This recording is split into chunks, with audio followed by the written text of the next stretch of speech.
En 1972, en el tranquilo pueblo de Cabra, Córdoba, sucedió algo que marcó para siempre la vida de una niña.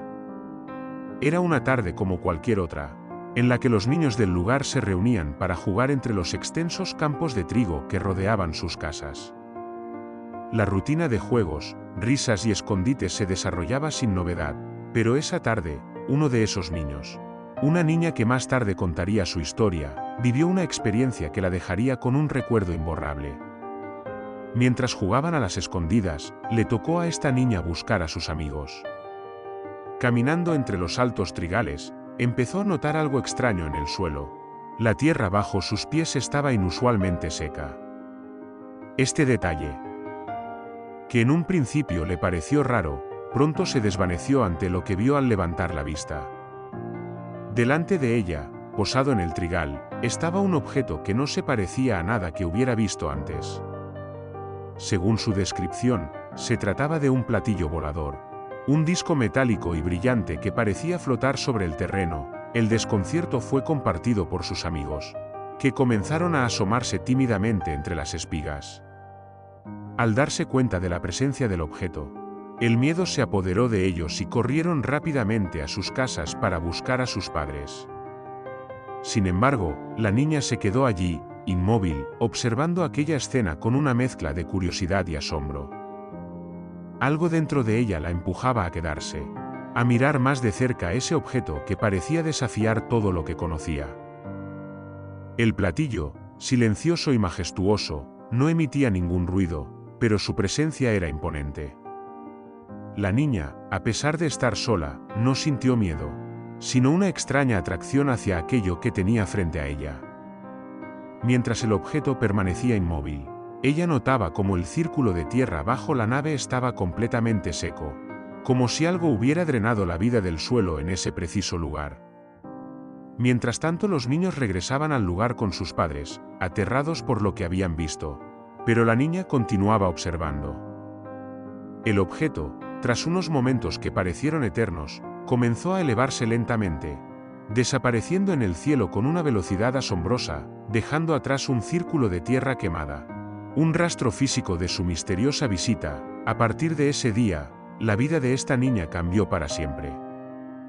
Lo que había visto en aquel campo de trigo quedó grabado en su memoria, un recuerdo que la acompañaría durante toda su vida. Cuando los niños regresaron al lugar con sus padres, señalaban el círculo en el suelo y tratando de entender lo que habían visto. Algunos decían que podría haber sido un avión, pero todos coincidían en algo: aquello no era un avión. Era un platillo volador, un objeto que jamás habían visto antes. Cuando las autoridades llegaron para investigar, encontraron la misma escena que había descrito la niña: un círculo de tierra calcinada en medio del trigal. Se calculó que el diámetro del círculo era de unos 5 o 6 metros. Era un caso peculiar, pero en aquellos años, los avistamientos de objetos voladores no identificados no eran tan raros, especialmente en la década de los 70. Días después, la niña comenzó a sentirse nerviosa, temiendo que la nave pudiera regresar. Vivía en un estado de alerta, recordando constantemente lo que había presenciado.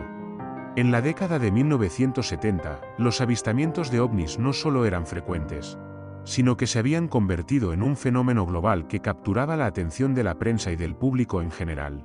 En muchos países, se reportaban casos de objetos voladores no identificados, pero España, en particular, se destacó por la cantidad y la naturaleza de estos avistamientos. Las zonas rurales y los pequeños pueblos, como Guadalajara, eran escenarios comunes para este tipo de encuentros, donde la gente, en su mayoría testigos comunes y corrientes, relataba experiencias extraordinarias que desafiaban cualquier explicación racional. Estos informes llegaban a los medios de comunicación, y no pasaba mucho tiempo antes de que las historias de encuentros con objetos voladores desconocidos se convirtieran en tema de conversación en cafés, plazas y hogares. Con el tiempo, se realizaron estudios y análisis sobre su experiencia. Se le sometió a escáneres cerebrales mientras relataba lo sucedido, y lo que encontraron fue sorprendente. Lejos de mostrar signos de trauma, su cerebro revelaba una respuesta de gozo, como si recordar ese momento fuera una experiencia placentera para ella. Según su relato, mientras observaba la nave desde el exterior, notó figuras pequeñas en el interior del objeto, con dedos largos y cabezas grandes. Lo más notable era la presencia de unos grandes ojos en una de esas figuras, que parecía observarla atentamente. A pesar de lo extraño de la situación, no sintió miedo, sino una inesperada sensación de paz y tranquilidad. Desde donde estaba, pudo ver que el objeto era mucho más imponente de lo que parecía desde lejos. El ambiente a su alrededor tenía una calma inusual. Aunque no entró en la nave, la sensación de estar tan cerca de algo desconocido le dejó una mezcla de asombro y serenidad,